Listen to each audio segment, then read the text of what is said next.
მინდა ანდრია მოციქული საქართველოში შემობრძანდა ღვთისმშობლის ხელთუქმნელი ხატით, რომელიც აწყურისად იწოდება. სწორედ ამ ხატის ისტორიის შესახებ მოგითხრობთ ახლა სიუჟეტში, რომელიც ლიკა მაჩხანელმა მოამზადა. საქართველოს ეკლესიის ისტორიაში აწყურის ღვთისმშობლის ხატს ერთ-ერთი განსაკუთრებული ადგილი უკავია. სიწმინდესთან უამრავი გადმოცემა და სასწაულია დაკავშირებული. დროთა განმავლობაში ძეგლი არაერთხელ იქნა შეკეთებული, ამიტომ დღეს მისი იერსახე შეცვლილია.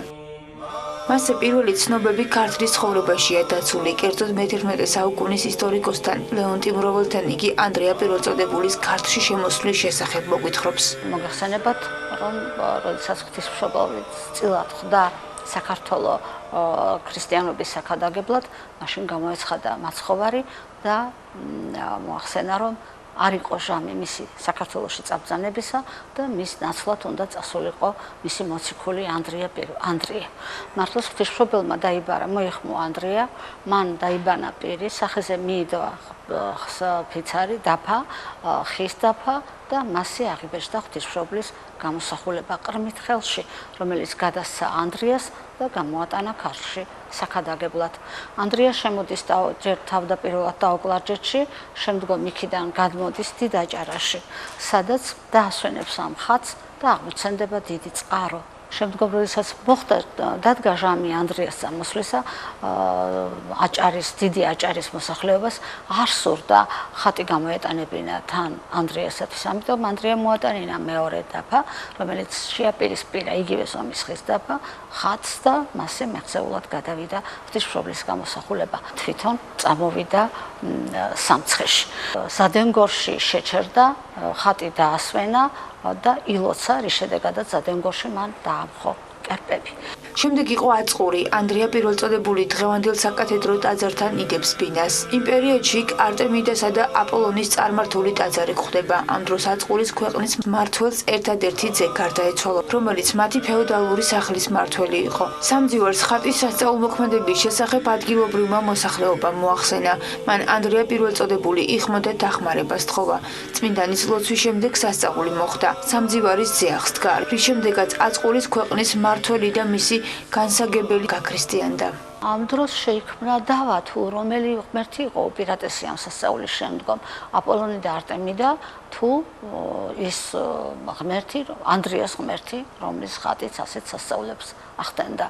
ამიტომ შეჯიბრი მოხდა და ასეთი რამ მოიფიქრეს, რომ იქ სადაც ტაძარში, წარმართულ ტაძარში, სადაც აპოლონისა და არტემიდას კერპები იყო დასვენებული, დაებრძანებინათ ღვთისმშობლის ხატი და მართლაც დააბრძანეს, დაკეტეს კარები, მცველები მიუჩინეს, მთელი ღამე დატოვეს. მეორე დილას რომ შევიდნენ, კერპები დამსხრეული იყო, ხოლო ხატი ბრწყინვიდა ყოვლეთა დიდებით. ცხადია, რომ უკვე ყველამ ირწმუნა ამ ხატის სიძლიერე. შემდგომ ხატი ანდრიამ დატოვა აწყურში და თვითონ გაებართა ჯერ სვანეთში, შემდგომ უკვე დასავლეთ საქართველოში ქრისტიანობის საქადაგებლად. ცნობილია, რომ მე-13 საუკუნის 80-იან წლებში მთელ საქართველოში ძალზე დიდი მიწისძვრა მოხდა, მთელი კვირა გრძელდებოდა აღდგომის დღესასწაულებზე და მაშინ, როდესაც ხატი ლიტანიობიდან შესვენებული იქნა ტაძრის ცენტრში, მიწა იძრა, კათედრალური ტაძარის გუმბათი ჩამოიჭრა, ჩამოვარდა და როგორც ხუდი ხატს ისე დაემხო ზემოდან. ხატი გადარჩა. საინტერესოა მე-18 საუკუნის ახალ ქართლის ცხოვრებაში დაცული ცნობები, რომელიც ხატის ისტორიაზე მოგვითხრობს. ამ მხრივ მნიშვნელოვანია 1477 წლის მოვლენა, როდესაც უზუნ ხასანი სამცხის დასარბევად შემოდის და აწყურის ღვთისმშობლის ხატს სპარსეთში მიაბრძანებს. სპარსეთში წასვენების შემდგომ შობადობა აღარ იყო შეწყდა. აღარც ცხოველი, აღარც ფრინველი და აღარც ადამიანები აღარ მრავლდებოდნენ. ამიტომ დიდსაგონებელში ჩავარდნენ და მიზეზის გამოკვლევა დაიწყეს. შემდგომ უთხრეს, რომ ჩვენ რომ მოვდიოდით საქართველოდან, მაშინ თან წამოვიღეთ ერთი ბრწყინავი ხატი, რომელსაც ჩავდებდით საბარგულში, საღამოს ჩავდებდით საბარგულში, დილას რომ მივიდოდით, ის საბარგულის ზემოთ იჯდა და ბრწყინავდა საოცარი ბრწყინვალებით. თუ რამეს მოგვაწევდა, ალბათ ის ხატი თუ ის ფიცარი თუ მოგვაწევსო. ღვთისმშობლის ხატი მოიძიეს, მოვლენები კი შემდეგნაირად განვითარდა. სიწმინდეს სახედარზე დააბრძანეს და ღვთისგანგებას დაელოდნენ. თუ რომელ გზას არჩევდა იგი, სახედარმა გეზი საქართველოსკენ აიღო და აწყურთან ახლოს გაჩერდა. ამ დროს მთელი სამცხე გაბრწყინდა, ყველა მიხვდა, რომ ხატი დაბრუნდა. დაბრუნდა. ასევე ძალზედ მნიშვნელოვანი 1485 წლის ამბები, როდესაც შემოდის იაკობ ყაენი, მან მოარბია მთელი ქართლი, ქვემო ქართლი და გადმოვიდა სამცხეში. ამ დროს, როდესაც ქართლის მორბება იწყება, ყვარყავრე მეორე ათაბაგმა და მისმა ვაჟებმა აწყურის ხატი გადაიტანეს აწყურის ციხეში. იმ მიზნით, რომ დაცული ყოფილიყო და აწყურის ეპისკოპოსს უბრძანეს, რომ ციხიდან ხატი არსად არ გადაეტანათ. იაკობ ყაენმა ეპისკოპოსის მოტყუებით მაინც გამოატანინა ღვთისმშობლის ხატი. მისი ბრწყინვალებით მოხიბლულმა სიწმინდეს მთელი მოჭედილობა და ძვირფასუქვები მოხსნა. ფერწერული დაბა კი ცეცხლში ჩააგდო, ცეცხლი ჩაქრა.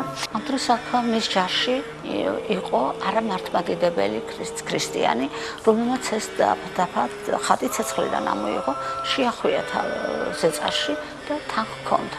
უკან გაბრუნებული იაკობ ყაენი 25 სექტემბერს უკან გაბრუნდა და მართლმადიდებელმა ხატი თან წაასველა. როდესაც უკან მობრუნდნენ ყვარყვარე მეორე ათაბაგი და გაიგო ხატის ისტორიის შესახებ, იგი ძალიან გაწყრა და ექსორია უყო აწყურის ეპისკოპოსს. მის ადგილზე დანიშნა შემდგომ ტბეთის ეპისკოპოსი. სპარსეთში ყოფნის დროს არა მართლმადიდებელ ქართველ ქრისტიანს გამოეცხადა ღვთისმშობელი და უბრძანა, რომ დამაბრუნეთ ჩემს ქვეყანაში, სხვა შემთხვევაში ძალიან დიდ ზიანს მოგაყენებო. და შეშინებულმა არა მართლმადიდებელმა აცნობა ამის შესახებ ყვარყვარე მეორეს და მართლაც ჭაბუკმა ძალიან დიდებით ხატი სამცხეში უკან დააბრუნა. ძნელია გაიხსენო ყველა ის სასწაული, რომელიც აწყურის ღვთისმშობლის ხატს უკავშირდება. შამთა სიავის გამო სიწმინდემ დროთა განმავლობაში ცვლილება განიცადა. მნიშვნელოვანია ხატის ცენტრალური ნაწილი, სადაც წარმოდგენილია უდიგიტრიის ტიპის ღვთისმშობლის გამოსა ნახევარ ფიგურა, რომელსაც მარცხენა ხელით ყრმა უფყრია და შეჭედილია ხალასი ოქროსაგან შემკულია ძვირფასი ქვებით. წარწერის თანახმად იგი მოჭედილია იმერეთის მეფე გიორგი მეორის დროს. ოსტატი ცდილობს სარზმის ღვთისმშობლის ჭედური ხატის იკონოგრაფიული პროგრამები გაიმეოროს, თუმცა ბოლომდე ამას ვერ ახერხებს. მიუხედავად ძეგლის სახეცვლილებისა, მას ქართულ საეკლესიო ცხოვრებაში განსაკუთრებული ადგილი უკავია. აწყურის ღვთისმშობლის ხატი ჩვენამდე მოღწეულ სიწმინდეებს შორის ერთ-ერთი გამორჩეულია და იგი დაბრძანებულია შალვა ამირანაშვილის სახელობის ხელოვნების მუზეუმის ოქროს ფონდის მუდმივ მოქმედ ექსპოზიციაში.